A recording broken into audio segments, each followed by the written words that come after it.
ਖੰਨਾ ਵਿੱਚ national highway ਉੱਪਰ petrol pump ਦੇ ਦੋ ਕਰਿੰਦਿਆਂ ਤੋਂ 7 ਲੱਖ ਰੁਪਏ ਦੀ ਲੁੱਟ ਦੇ ਮਾਮਲੇ ਨੂੰ ਸੁਲਝਾਉਂਦਿਆਂ ਪੁਲਿਸ ਵੱਲੋਂ ਆਰੋਪੀਆਂ ਨੂੰ ਕਾਬੂ ਕੀਤਾ ਗਿਆ ਹੈ। ਐਸਐਸਪੀ ਦਿਆਮਾ ਹਰੀਸ਼ ਕੁਮਾਰ ਓਮ ਪ੍ਰਕਾਸ਼ ਨੇ ਜਾਣਕਾਰੀ ਦਿੰਦੇ ਦੱਸਿਆ ਕਿ ਲੁੱਟ ਦੀ ਵਾਰਦਾਤ ਨੂੰ ਅੰਜਾਮ ਇੱਕ ਕਰਿੰਦੇ ਨੇ ਆਪਣੇ ਸਾਥੀਆਂ ਦੇ ਨਾਲ ਮਿਲ ਕੇ ਕੀਤਾ ਸੀ। 31 ਅਕਤੂਬਰ ਨੂੰ ਮੰਡੀ ਗੋਬਿੰਦਗੜ੍ਹ ਦੇ ਦੋ ਕਰਿੰਦੇ ਰਕਮ ਲੈ ਕੇ ਖੰਨਾ ਦੀ ਬੈਂਕ ਵਿੱਚ ਜਮ੍ਹਾਂ ਕਰਵਾਉਣ ਲਈ ਗਏ ਸਨ ਤਾਂ ਇਹਨਾਂ ਦੇ ਕੋਲੋਂ ਸ਼ਨੀ ਮੰਦਰ ਦੇ ਸਾਹਮਣੇ ਰਕਮ ਲੁੱਟੀ ਗਈ। ਐਸਐਸਪੀ ਨੇ ਦੱਸਿਆ ਕਿ ਪੁਲਿਸ ਨੇ ਬੜੀ ਹੀ ਮੁਸ਼ਤੈਦੀ ਦਿਖਾਉਂਦੇ 24 ਘੰਟਿਆਂ ਦੇ ਅੰਦਰ ਹੀ ਇਸ ਮਾਮਲੇ ਨੂੰ ਟ੍ਰੇਸ ਕੀਤਾ ਹੈ, ਜਿਸ ਤੇ ਆਰੋਪੀਆਂ ਨੂੰ ਕਾਬੂ ਕਰਕੇ 4,70,000 ਨਕਦੀ ਬਰਾਮਦ ਹੋਈ ਹੈ ਅਤੇ ਇੱਕ ਸਕੂਟਰੀ ਤੇ 20 ਗ੍ਰਾਮ ਹੈਰੋਇਨ ਵੀ ਬਰਾਮਦ ਹੋਈ ਹੈ। ਉਹਨਾਂ ਦੱਸਿਆ ਕਿ ਇਹਨਾਂ ਦਾ ਮਾਨਯੋਗ ਅਦਾਲਤ ਤੋਂ ਰਿਮਾਂਡ ਹਾਸਲ ਕਰ ਲਿਆ ਗਿਆ है। आज आपको सारों को पता होगा कि 31 तारीख को एक लूट की वारदात हुई थी। 7 लाख की लूट की वारदात हुई थी खन्ना के अंदर, सिटी 2 के एरिया के अंदर। वो Punjab service petrol pump, Punjab service station petrol pump जिहड़ा मंडी गोबिंदगढ़ विखे हैगा, उत्थों दो मुंडे पेट्रोल पंप का जिहड़ा कलैक्शन हुंदा है वो लेके बैंक दे विच डिपॉजिट करन लई जा रहे सी। उन्हां दे नाल पिछों दो होर मुंडियां ने एक्टिवा ते आके ਅੱਖ ਦੇ ਵਿੱਚ ਮਿਰਚ ਪਾ ਕੇ ਉਹਨਾਂ ਨੂੰ ਗੁੰਮਰਾਹ ਕਰਕੇ ਉਹਨਾਂ ਤੋਂ ਕੈਸ਼ ਦੀ स्नैचिंग की सी। तो उस केस ਦੇ ਵਿੱਚ पुलिस ने बड़ी मुस्तैदी दिखाते हुए एक दिन के अंदर अंदर ही 24 घंटे के अंदर उसे ट्रेस कर लिया था। जो कैश ले जाने वाले लड़के थे उनमें से जो पीछे बैठा था प्रदीप, वो उसका मास्टरमाइंड है। प्रदीप की जो हमने पूछगिछ की थी उसी से ये चीज़ सामने आई थी कि उसके साथ बाकी 4 और लोग इन्वॉल्व हैं। उनको ट्रेस करते हुए सीसीटीवी फुटेज और जो टेक्निकल एविडेंस है उसको लेकर हमने जो है बाकी के 4 अक्यूज़ को भी पकड़ लिया है। उनसे हमें कैश की रिकवरी भी हो गई है। सर कितनी कैश की रिकवरी जो हमें अभी तक हुई है वो अराउंड 4,70,000 की है। 7 लाख की लूट इन्होंने करी थी, बाकी की रिकवरी करने की हम कोशिश कर रहे हैं। सर नहीं बैकग्राउंड की है जी? सर क्या प्रोफाइल है इसकी? इनका जो इनमें से 2 वो हैं करिंदे हैं जो कोई काम करते थे पेट्रोल पंप पे, वो काफ़ी टाइम से वहाँ पे काम कर रहे हैं। उनमें से जो एक है उसकी इसमें शमूलियत है। उसने अपने बाकी साथियों को इन्फॉर्म किया है कि भाई इतने बजे जो है कैश की मूवमेंट होती है, फिर उन्होंने मिलकर प्लानिंग करके इस वारदात को अंजाम दिया। जो इनमें से बाकी के 4 अक्यूज़ड हैं उनके खिलाफ पहले भी मुकदमे दर्ज हैं। जो एक रजत अरोरा है son of alias Raja son of Madan Lal, उसके अगेंस्ट एक NDPS एक्ट का मुकदमा दर्ज है। जो दूसरा है रमन शर्मा एलियस पंडित, ये दोनों के दोनों स्नैचर्स थे। जो पंडित है उसके अगेंस्ट 2 FIR पहले ही रजिस्टर्ड है। इनके अलावा एक विकास बाली करके भी अक्यूज़ड है, विकास बाली एलियस पैटी, ये भी इनके साथ ही गिरफ्तार हुआ है। इसके अगेंस्ट भी 4 FIR रजिस्टर्ड है। और एक जो कहना करके है, कहना एलियस शैंकी, उसने इनको जो वाइट स्कूटी है वारदात में यूज़ हुई है वो प्रोवाइड करी थी 20,000 रुपये लेकर।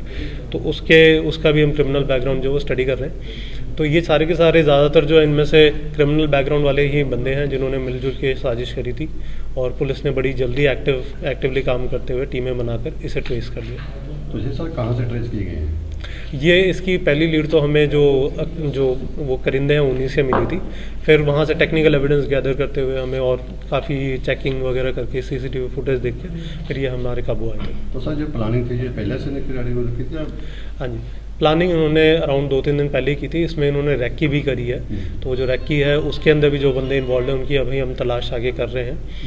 इसमें बस हमारे एक ही अक्यूज़ जो है वो भी रहता है पकड़ना, बाकी सारों को हमने पकड़ लिया। तो ये चारों सारे रहने कहाँ कर रहे हैं? ये चारों खन्ने के, इनमें से ज़्यादातर तो खन्ने के ही रहने वाले हैं। सिर्फ एक अक्यूज़ जो है अभी जिसको अरेस्ट करना बाकी है उसका वो बाहर का है, बाकी सारे तो यहीं के हैं। सर उम्र कितनी है? इन्हों की उम्र ये मतलब अराउंड 30-35 इसी के आसपास के हैं। सर रिमांड का की प्रोसेस है? रिमांड जो है सानू कोर्ट तो इन्हों की रिमांड मिल गई है। 7 तारीख तक इन्हों की रिमांड हैगी, जिस दे विच असीं इन्हों दा बाकी क्रिमिनल बैकग्राउंड भी स्टडी करांगे। इन्होंने होर किते कोई वारदात की है, क्योंकि पेट्रोल पंप की लुट की वारदात कई बार असीं सुनते हैं बाकी जिलों के भी होंदी है। तो ये भी ये वारदात इन्होंने कोशिश ये की सी कि खन्ना आके वारदात करें। पेट्रोल पंप गोविंदगढ़ के अंदर लोकेटेड है, तो पुलिस को गुमराह करने के लिए कि वो एक ज़िले में वारदात करके दूसरे ज़िले में भाग जाए, बट हमने इसको ट्रेस कर लिया है। इनकी द्वारा करी गई अलग भी कोई वारदात है अगर मंडी गोविंदगढ़ के अंदर या फतेहगढ़ साहब के अंदर, वो भी हम कोशिश करेंगे कि अगर लिंक हो जाती है during the remand period. Sir ਇਹਨਾਂ ਵੱਲੋਂ ਵੈਪਨ ਵੀ ਕੋਈ ਯੂਜ਼ ਕੀਤੇ ਗਏ ਨੇ ਕਿਹੜੇ नहीं इन्हों के वालों फिलहाल कोई वेपन यूज़ नहीं किया गया। और जो इन्होंने अपने पहले बयान में बताया था कि इनकी आंखों में मिर्ची डाल दी थी, तो वैसे बस वो इन्होंने कोई पाउडर सा बना के वो आंखों में डाल दिया था, जिस करके जो है इन्होंने लूट कर ली। वेपन अभी तक कोई सामने नहीं है, बट ये है कि इनके पास हेरोइन की रिकवरी हमें हुई थी जब हमने इनको अरेस्ट किया था। ਇੱਕ ਚੀਜ਼ ਦੱਸੋ ਜੀ ਵੀ ਜਦੋਂ ਇਹਨਾਂ ਨੇ ਲੁੱਟ ਖੋਹ ਕੀਤੀ ਆ ਜਿਹੜੇ ਜਿਨ੍ਹਾਂ ਤੋਂ ਕੀਤੀ ਆ ਉਹਨਾਂ ਨਾਲ ਇਹਨਾਂ ਦੀ ਕੋਈ ਮਿਲੀ ਭੁਗਤ ਸੀਗੀ?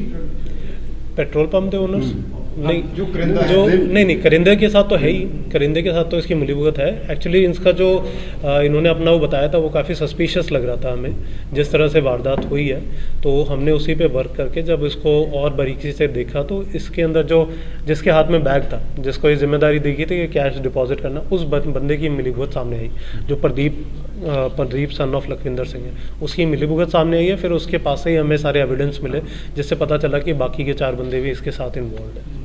ਉਹ ਵੀ ਟ੍ਰੇਸ ਹੋਇਆ ਜੀ, ਉਹ ਮੰਨਦੇ ਆ ਵੀ ਅਸੀਂ ਉਹ ਸਾਰੇ ਟਰੇਸ ਹੋ ਗਏ ਜੀ, ਉਹਨਾਂ ਦੇ ਕੋਲੋਂ ਹੀ ਸਾਨੂੰ ਰਿਕਵਰੀ ਵੀ ਹੋਈ ਹੈ, ਔਰ ਉਹਨਾਂ ਦੇ ਥਰੂ ਸਾਨੂੰ ਹੋਰ ਵੀ ਅੱਗੇ ਦੀ ਲੀਡ ਮਿਲ ਰਹੀ ਹੈ, ਅਸੀਂ ਉਹ 'ਤੇ ਵਰਕ ਕਰ ਰਹੇ ਹਾਂ। ਸਰ ਪੁਲਿਸ ਨੂੰ ਕਿੰਨੀ ਮਿਹਨਤ ਕਰਨੀ ਪਈ ਹੈ ਜੀ ਇਸ case 'ਚ? ਪੁਲਿਸ ਨੇ ਦਿਨ ਰਾਤ ਇੱਕ ਕੀਤੀ ਹੈ। ਇੱਥੇ ਸਾਡੇ ਐਸਪੀ ਡੀ ਮੈਡਮ ਵੀ ਹੈਗੇ, ਡੀਐਸਪੀ ਡੀ ਵੀ ਹੈ, ਔਰ ਸਾਡੇ ਇੰਚਾਰਜ ਸੀਆਈ ਵੀ ਹੈਗੇ। ਸਾਰਿਆਂ ਨੇ ਦਿਨ ਰਾਤ ਮਿਹਨਤ ਕਰਕੇ 24 ਘੰਟਿਆਂ ਦੇ ਵਿੱਚ ਉਹਨੂੰ ਟਰੇਸ ਕੀਤਾ। ਪਹਿਲਾਂ ਉਹਨੂੰ ਟਰੇਸ ਕੀਤਾ, ਉਸ ਤੋਂ ਬਾਅਦ ਅਗਲੇ ਹੀ ਦਿਨ ਤੱਕ ਉਹਨਾਂ ਨੂੰ ਜੋ ਹੈ ਅਰੈਸਟ ਵੀ ਕਰ ਲਿਆ।